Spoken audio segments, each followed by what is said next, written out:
This conversation is going to change the way you pee forever. We are talking about pelvic floor, leaky bladder, and how to have better sex. How do I pee? How do I poop? How do I cough? How do I exercise? It really can be so amazing to learn more about your body at any age or stage. Most of us don't even know about our pelvic floor until something goes wrong. And even then, we're often told just deal with it.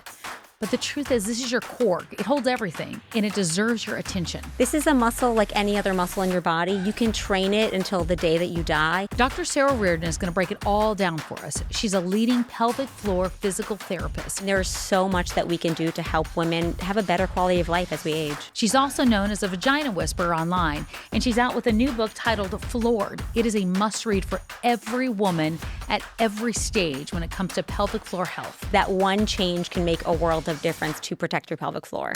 Let's go ahead and get some answers. Sara, I am so excited you are here, and I love the book, which as soon as I saw you put this up, I was like, oh, I have to read this, and we have to talk about this book. Thank you for having me, Tamsen. I'm so excited about this and just really thrilled to talk with your community about all of the things pelvic floor, particularly with perimenopause and menopause, but at every life stage of a woman. Pelvic floor is one of the top asked questions that I get all the time.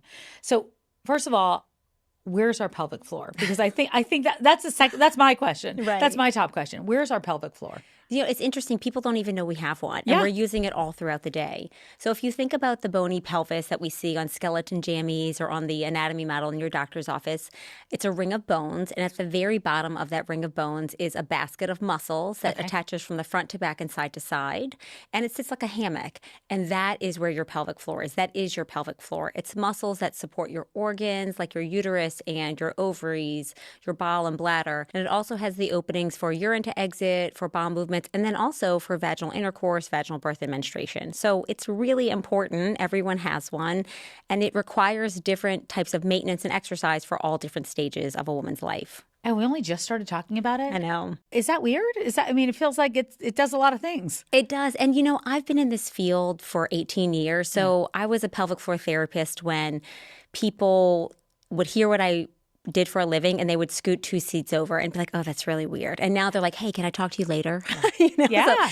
And I think it's really women who are demanding more care for their bodies. They're hearing about pelvic floor therapy from social media, from shows like yours, and they're saying, I didn't know this was an option for these issues that I'm experiencing that they thought were just a normal part of aging or being a woman, and they're not. Yeah, and you talk about it for every age and every stage Yeah. because it's not just as you get older that Right. we need to be talking about this. I really want to drill down into it. Well, first of all, let's find it. Can you show us how to find it or tell us where to find well, it? I think some of it can't be on camera. Okay, it's okay. Or The parts that can. So one of the easiest ways I tell people to kind of identify with it is if you're urinating and you want to stop your urine stream, that's a pelvic floor contraction. So you're closing your urinary sphincter. Or if you're in an elevator and you have to pass gas and you want to hold it in, you close the sphincter. That's a Kegel contraction or a pelvic floor contraction. Okay. So it's there and you can contract it, but you also have to relax it for urination, for bowel movements, for vaginal birth and intercourse. So you can also use a mirror. You can use your finger. I go over it in the book in depth of how to kind of find it. But, you know, I think if you just use some of those tests, you can really kind of see, oh, yeah, that's what it is. That's the real basic, like what it is. We've got to take care of it. And I guess that's the real question of how to exactly do that. When should you start paying attention to your pelvic floor? So in the book, I cover every stage of life because really at every stage, there's something important that you need to know to keep it healthy and also to identify if you have a problem. So say we're talking about a young woman who's having a period. She needs to know how to insert menstrual hygiene products like a tampon or a menstrual disc or cup. She needs to know that periods should not be painful. Really, they might be cramping, but period pain is really an earlier sign of something like endometriosis. When someone's becoming sexually active, they need to know that sex ed is something like sperm meets egg, baby's made, but it's really, vaginal intercourse, again, is muscle relaxation, there's lubrication, there's pleasure and arousal. Your pelvic floor plays a role in that. Again, you shouldn't have pain with sex. That's an indicator of pelvic floor dysfunction as well. And then other particular times are pregnancy, childbirth, and menopause. Those are the 3 most significant times for pelvic floor changes in women when we really need to be proactive about strengthening and relaxing and preparing for the changes that our body are going through. And for all of those stages is preparing and strengthening the same type of exercises? It varies. So for pregnancy, I really focus on strengthening during the first and second trimester. Again, this muscle is like a hammock, and as baby grows, so that muscle stretches and it lengthens and gets weaker. So a lot of women experience leakage and back pain during pregnancy, which are pelvic floor issues as well. In the last trimester of pregnancy, I really focus on lengthening and relaxing because you don't want really tight pelvic floor muscles going into a birth. You want relaxed pelvic floor muscles. And then postpartum, we focus more on strengthening and rehab. For menopause and perimenopause, it's much more of a strengthening regimen. We know how much muscle mass we lose, how much collagen changes, and you want to be really proactive about strengthening during that later phase in life.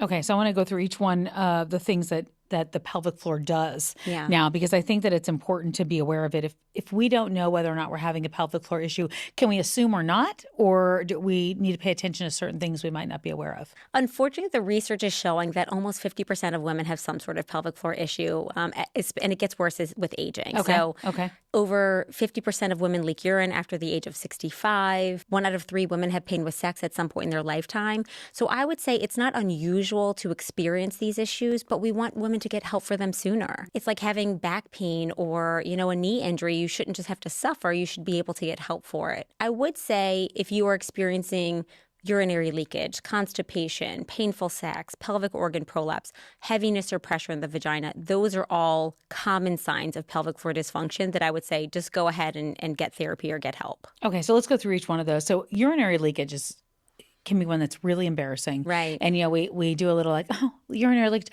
but it's not funny. I mean, if you sneeze or you are just not, being completely aware, or just if you are being aware and can't help it, it can be really embarrassing. Very. And really, especially, I've talked to so many people that are going through menopause right now and at work and have urinary leakage and can't even believe this has happened and don't even know where it's come from. So can we talk about urinary leakage first? Yeah. So, your pelvic floor muscles support your bladder, and they also have the sphincter that keeps urine in. So as your bladder fills, that muscle gets tight and it kind of holds the contents of the bladder in until you get to the restroom, and then your muscles relax to empty. Now, if that muscle isn't quite strong enough or coordinated to hold in the bladder, a full bladder, or when there's pressure from a cough or a sneeze, you get a leak. What happens is that over time with pregnancy, birth, hormonal changes, straining from workouts, straining from constipation, that muscle gets weaker and it gets harder and harder to hold those leaks in. No amount of urine leakage is normal, not a little bit with a cough or sneeze. And it ends up becoming full-blown as we age, which is something I really want people to be aware of. I think it's okay to laugh off the little leaks, but I'm also like, let's get you help for that because we want it to improve. It won't get better by itself. Well, let's talk about that. So no little bit is okay. Correct. So what do you do if you're like, okay, well, I'm listening to this right now and I've had this for, 3 months? So a couple things are I tell everyone to watch how you're peeing because oftentimes we may not be emptying our bladder well.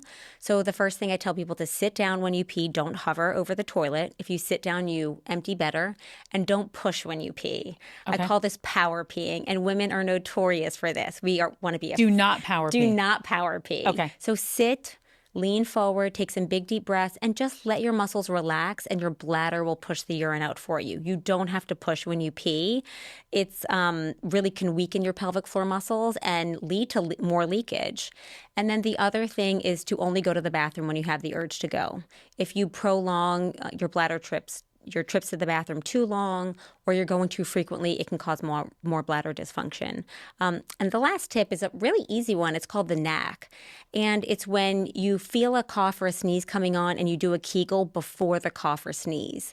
And it just prevents the leakage from happening. And if you can't do it, you work on strengthening and then keep trying that.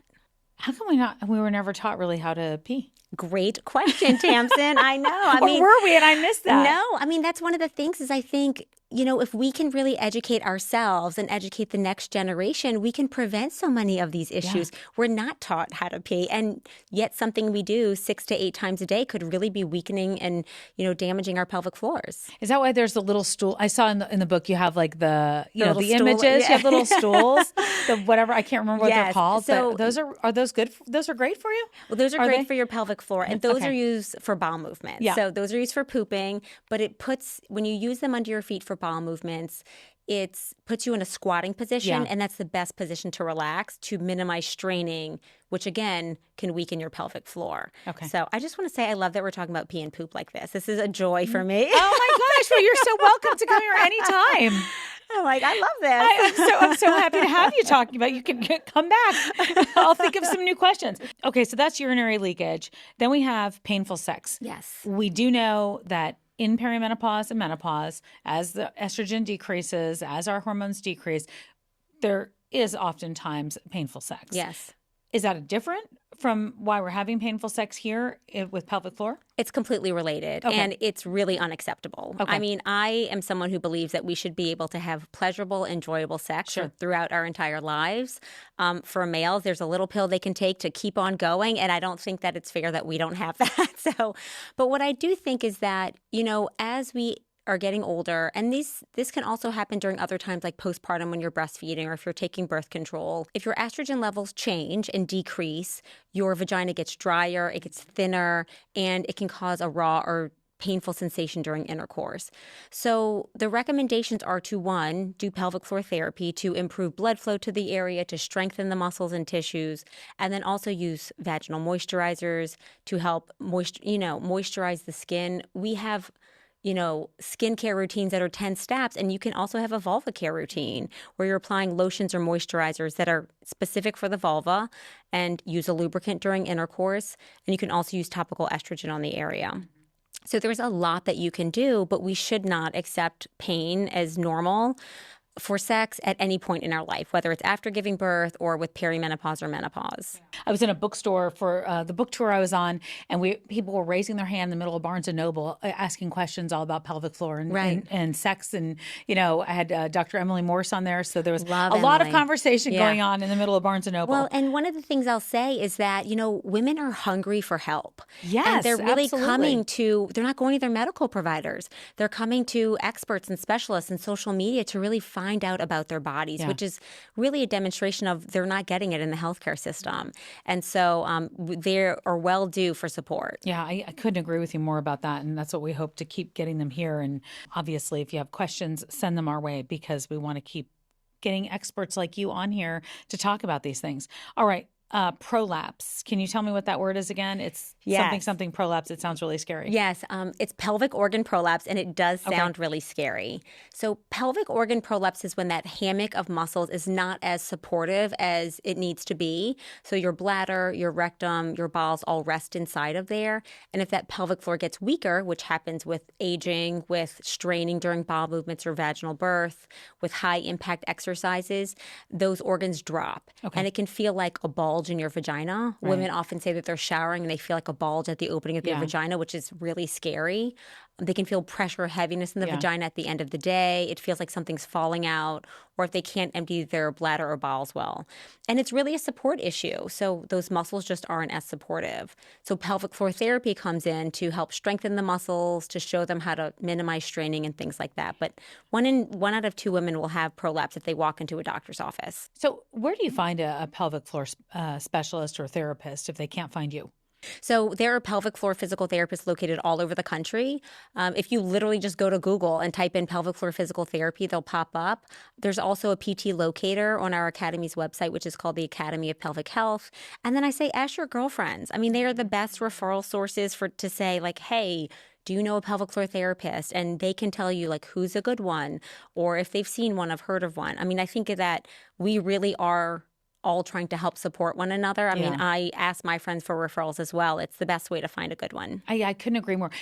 So if 50% of women have some kind of issue at the pelvic floor, should we all be going proactively to a physical therapist or a specialist to find out? Right. In my dream world, yes. It would be, and I talk about this in the book, if going to a pelvic floor therapist could be like going to the dentist, I think we would prevent a lot of issues because it would be proactive. It would what would happen when you go to that appointment? What So what we do is we chat. I'm going to ask you everything, Tamsen, about your peeing habits, your sexual health, your bowel habits, if you've had babies, what your exercise routine looks like, and just get a lot of information to see if there's anything I need to screen for.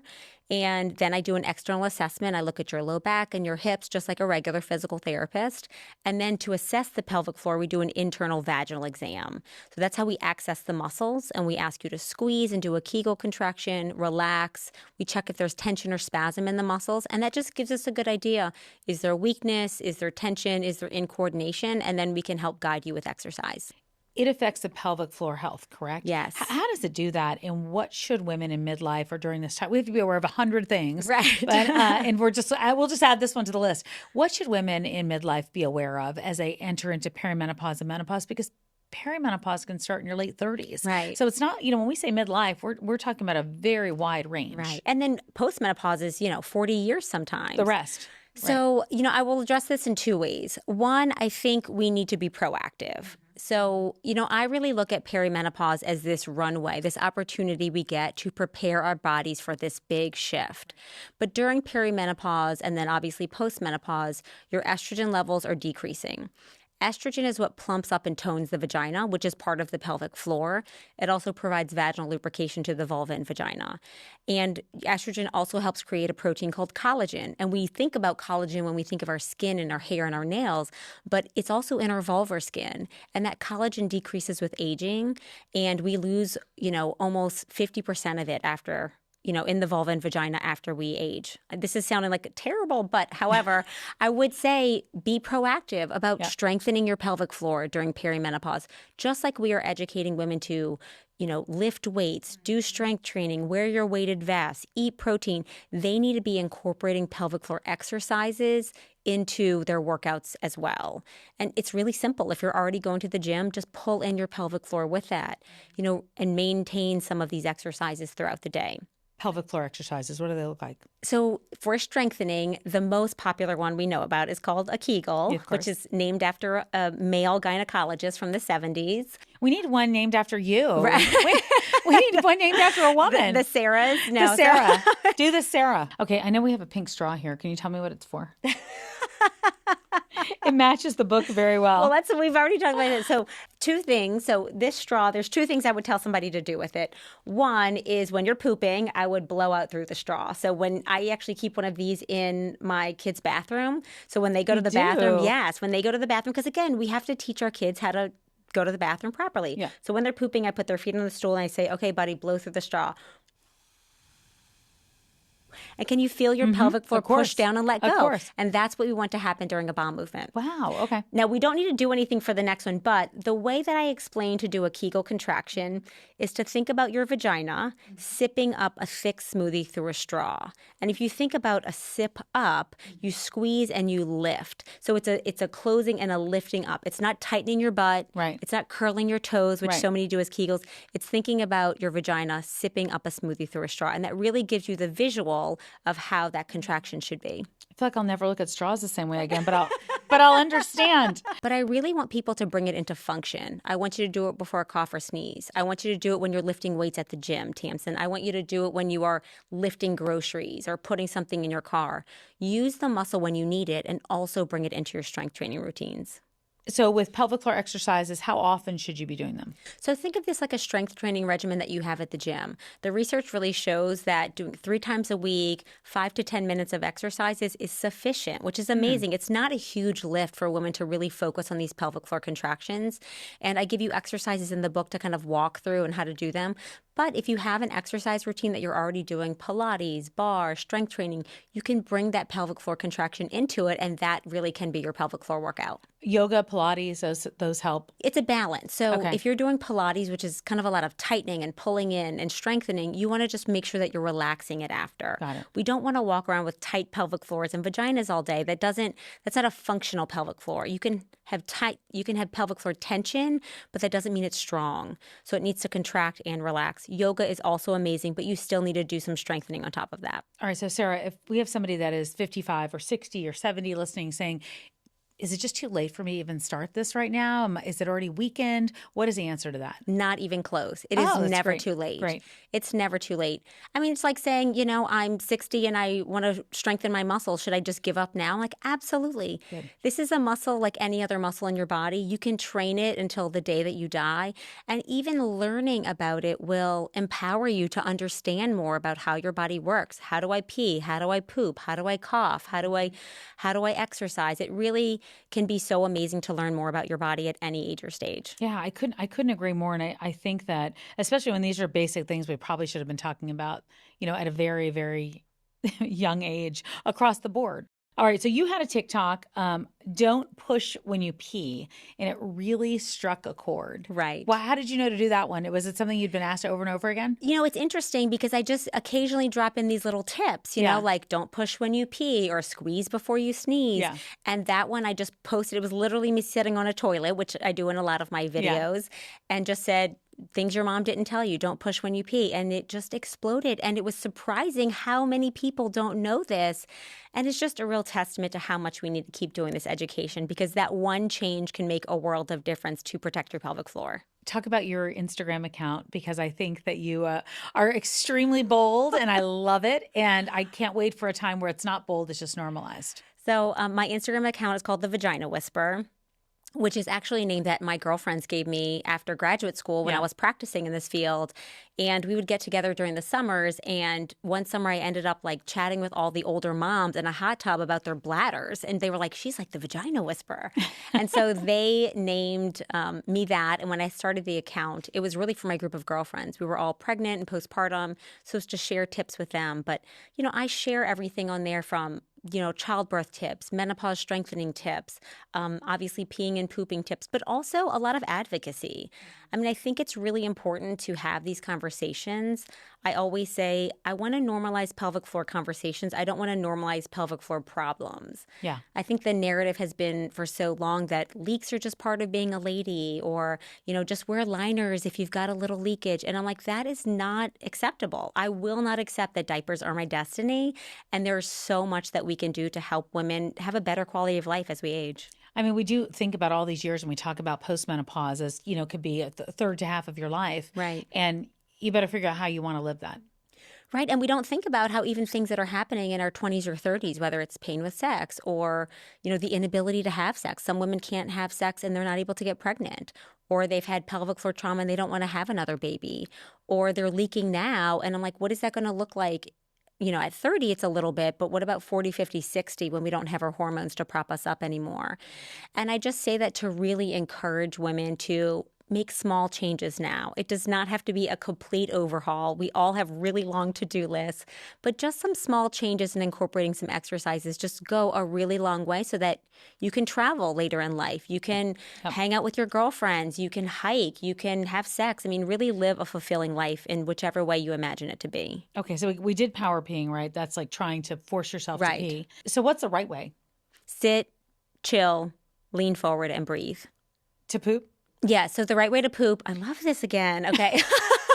The right way to poop is sit down, obviously, elevate your feet. So put them on a squatty potty, put them on a step stool, put them on an Amazon box. I don't care what it is. But you want your knees to be above your hips level, so you're in a squatting position. And then when you're pooping, instead of holding your breath, I want you to bear down. So it's okay to push when you're pooping, but exhale like you're blowing out a bunch of candles. So it's like... So you're breathing, but you're also bearing down. You're just not holding your breath. Gosh, okay. Who knew? Who knew? Who knew? Now everybody knows. Now toilets are so weird to me.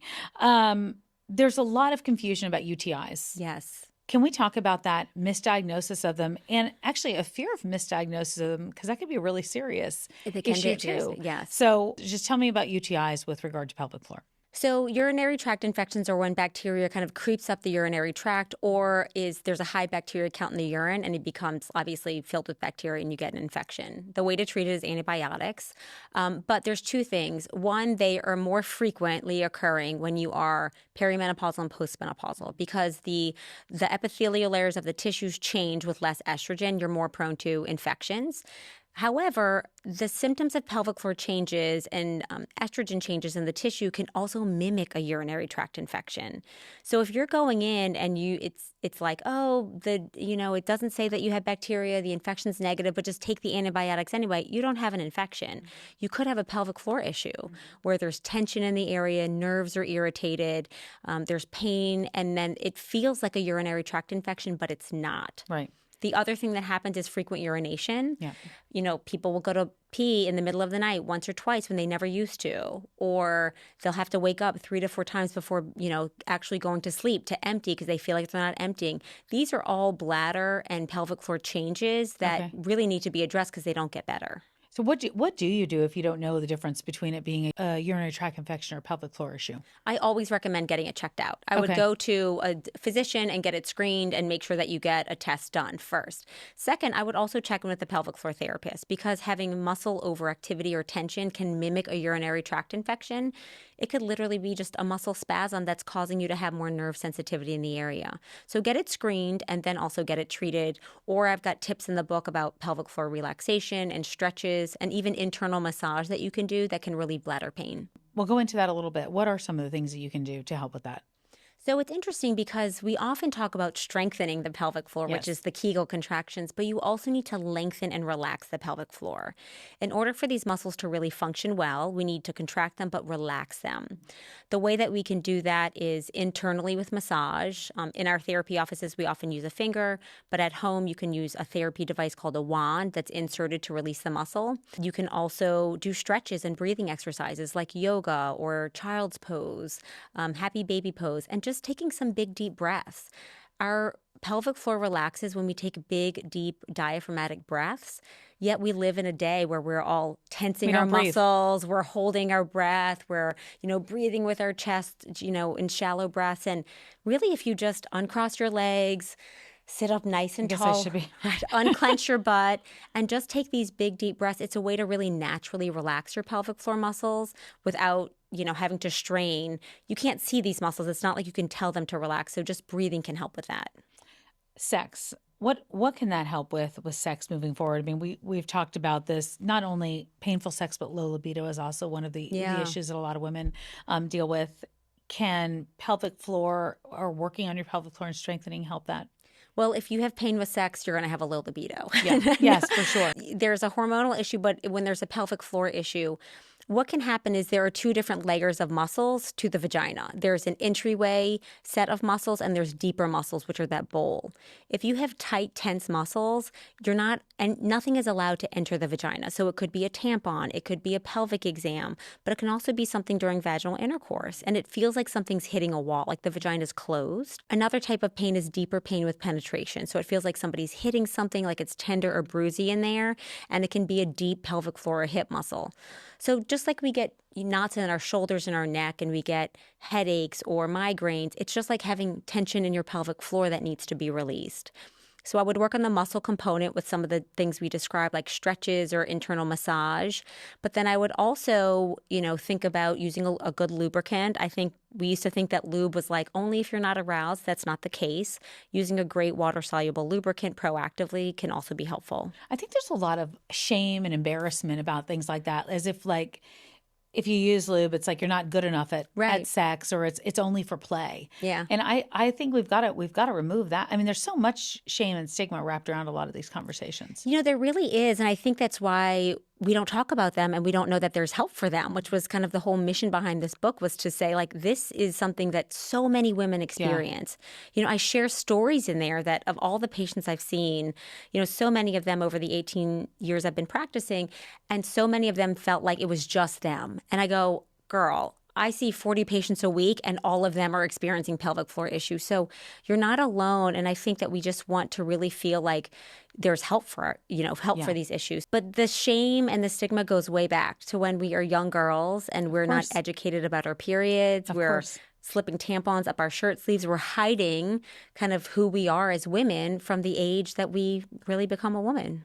It's funny. I used to anchor the evening news, and I would have to run, between commercial breaks to run to the bathroom if I had my period. And I'd put my tampon right in my cleavage to hide it because I was like in a dress. There was no place to hide it, you know? Right. And I think to myself, I can't, what was I doing? Why was Right. I? But that was very how I was ingrained to do that. Like, don't let anyone know that this is a private thing. And you're not alone. I mean, I've done that as Yeah. well. And, tampons and pads should be accessible like toilet paper, you Yes. know? I mean, Yes, if we of think about course. this is just kind of a natural part of hygiene. But so I think that it starts when we're younger. There's also kind of cultural and religious context that sometimes we're told that talking about this part of our body is bad or we should hide it or be ashamed of it. And we also just, even if we are comfortable talking about it, we don't even know who to go to. What doctor do you see? What specialist do you go to? Are there any other products that are helpful aside from lube? One of my favorite things to recommend to women is a vulvar balm or moisturizer, just like we use something on our face for moisture. My favorite one is by Medicine Mama. It's a vulva balm. I was just going to tell you that. I Yes. was going to say, if you didn't say that, that was going to be what I was going to tell you. It's amazing. It's amazing because it's an all-natural organic oil. There's no hormones in it. I am, comfortable with folks using topical estrogen on the vulva and vagina. But if you aren't, or in addition to, the Medicine Mama balm is soothing. It's all natural and just really, really so effective in moisturizing the tissue. And you can use it every day as often as you'd like. What's interesting is she started treating breast cancer patients. Yeah. And so this really evolved into when you go through breast cancer treatment, you are pretty much postmenopausal. And so you experience those same changes with the lack of estrogen. And now we can see how it can benefit women at every stage. Yeah. Let's talk about underwear too. Is there a certain type of underwear? I know that, over the years, things can change a little bit. Might not be floss anymore, but what do you recommend? So to your point, especially if tissues become more sensitive or irritable, I would avoid thong underwear. Just anything really close to the area can harbor bacteria and can be uncomfortable to sit with. Obviously, all cotton is best, organic. I wear those kind of all cotton granny panties at nighttime. Or you can go completely commando at night and just let it breathe. But obviously the more natural the materials are going to be the better ones. Yeah, I like no underwear at night for sure. Like Yeah. I've always thought that was confining. So No, and I think it's a great thing. And especially if you have dryness, irritation, sensitivity, I just say don't wear underwear at all, especially at nighttime. But even some women opt to do it during the day just because they feel like everything is too constricting or irritating. Yeah, I agree. Going back to sex for a second, will strengthening your pelvic floor lead to better sex and orgasm? Yes, it actually can. So pelvic floor strengthening can tone the vagina, give you more sensation during sexual intercourse, and orgasms are actually pelvic floor muscle contractions. So those contractions or waves that you feel are your pelvic floor muscles contracting and relaxing. So having stronger, more coordinated muscles can help with intercourse and also give stronger orgasms. Okay, so that's good news. Yes, great news. That's incentive for you to do your exercises. That is some incentive for all exercises. So for women who are feeling a little nervous about it or a little scared or discouraged about it, what do you recommend to them? What is the first piece of advice you would share? So first thing I would say is start doing something about it. There is no reason to suffer silently. There are so many resources for help. This is why I wrote the book as well, is because if you can't access a pelvic floor therapist, if you aren't ready to see one, just start learning and educating yourself about your body. And in the book, I give you all of the normals. Like, this is how you should pee. This is how you should poop. This is what sex should feel like, and just really introduce you to this part of your body that you've never been familiar with. And then I think that there are a lot of online programs as well. There's, I have an online exercise program. There's a lot of information on social media, but I think that women really need a menu of options to access healthcare. And it's amazing that we're in a day that really is possible. Here's the truth. My bathroom drawer is filled with half-used skincare products that promised a lot and delivered very little. And like so many of you, I've been really intentional about what I put in my body, but it took me a while to get serious about what I was putting on my body. So many products call themselves clean or natural or organic, and then you flip the bottle and find a laundry list of ingredients you can't pronounce. That's why discovering Purity Woods has really been a breath of fresh air. Purity Woods' mission is to provide the cleanest and most effective healthy aging products that are out there. Their entire line is USDA certified organic, non-GMO, free of anything artificial, free of synthetic preservatives, and yes, it's cruelty-free. Finally, a product where the label actually matches what's inside. Their age-defying Dream Cream has been my go-to in my routine, packed with powerful plant-based ingredients, including a fascinating red maple leaf extract So if you haven't heard of it, researchers have been calling this a plant-based Botox because it actually helps protect the elastin in your skin, which keeps it firm and youthful. I also love that Purity Woods gives back. With every purchase, they donate to one tree planted, helping to reforest areas impacted by wildfires. So not only are you caring for your skin, you're doing something good for the planet too. Honestly, I've never seen a skincare product of this quality at this reasonable of a price point. Thankfully, the good people at Purity Woods have a special coupon code specifically for my listeners. So you can try it out for yourself for 27% off today. Just go to puritywoods.com/Tamsen or enter Tamsen at the checkout. That's PURITYWOODS.com/Tamsen or enter Tamsen at checkout.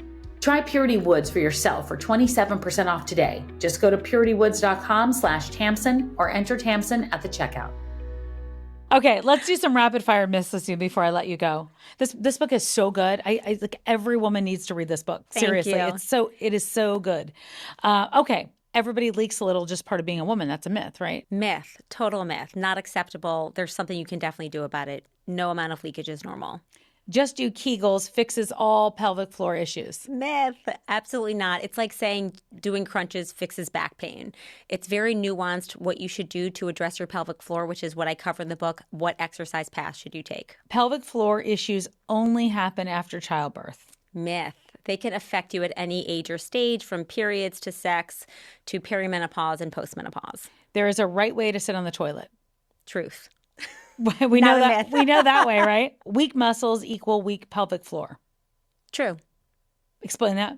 So when your pelvic floor is muscles, and when you think about weak bicep muscles and you have a hard time lifting something, it's the same thing for the pelvic floor.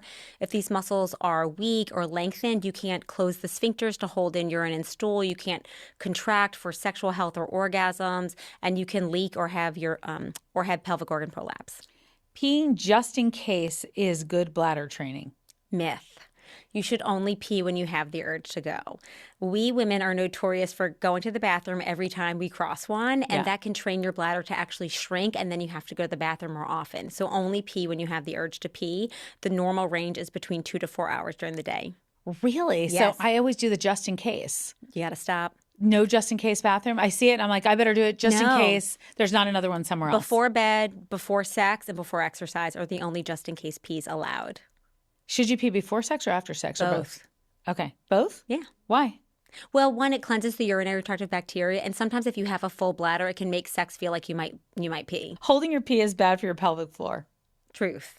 You should, again, go to the bathroom when you have the urge to go. It should be between that 2 to 4 hour mark during the day, or at nighttime, it should be once or twice, or none at all, but not more than that.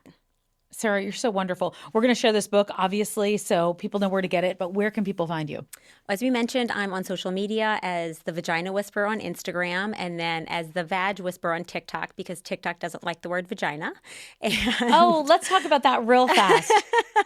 It's still going on, huh? Yeah, They still don't like the word They vagina. won't even accept the account with vagina, so I'm the Vag Whisperer on TikTok. Instagram will accept it. Yeah, Instagram will accept it. But Okay. I'm like Baby a dinosaur steps. on Instagram, so I've been there forever. So maybe I just got grandfathered in.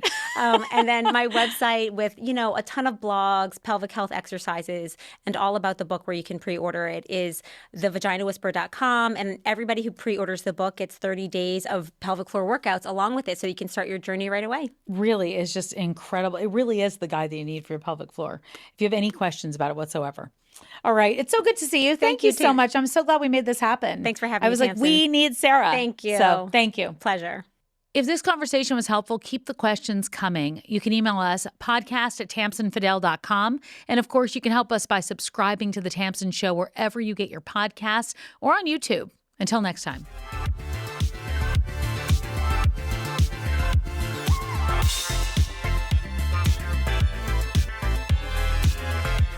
The Tamsen Show is an original production by Authentic Wave.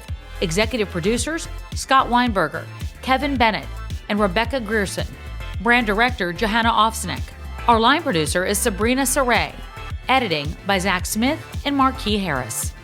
The views and opinions and information shared by guests on The Tamsen Show are their own and do not necessarily reflect the views of Tamsen Fadal or the production team. This podcast is for informational purposes only and is not a substitute for professional, medical, legal, or financial advice.